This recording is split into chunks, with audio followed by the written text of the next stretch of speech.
బస్వాపురం గ్రామంలో గత 5 రోజుల క్రితం బంటు ఆనందం గారు చనిపోవడం జరిగింది.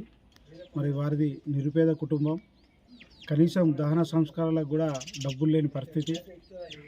మరి ఇటువంటి కుటుంబాలు గ్రామాలలో ఉన్న సందర్భంలో ఎవరైతే మరణిస్తారో వారి కుటుంబాలకు తక్షణ సహాయం కింద దహన సంస్కారాల కొరకు 20,000 రూపాయలు ప్రభుత్వం ఇవ్వాలని నేను ఈ సందర్భంగా డిమాండ్ చేస్తున్నాను.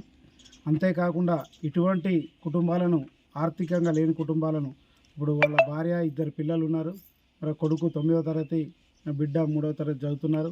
వాళ్ళకి ఇప్పుడు కుటుంబానికి దిక్కులేని పరిస్థితి అయిపోయింది. అటువంటి వారిని కూడా ఆర్థికంగా ఏదైనా స్కీమ్లో చేర్చి వాళ్ళని ఆదుకోవాలని నేను కోరుకుంటూ, మరి ఈరోజు 50 కేజీల బియ్యాన్ని నేను ఇవ్వడం జరుగుతుంది.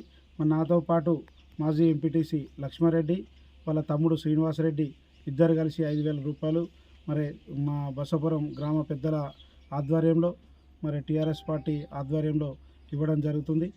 మరి ఇటువంటి వారికి ఆర్థికంగా సహాయం అందించాలని ఎవరైనా దాతలు ఉంటే వాళ్ళందరికీ ఈ సందర్భంగా నేను విజ్ఞప్తి చేస్తున్నాను.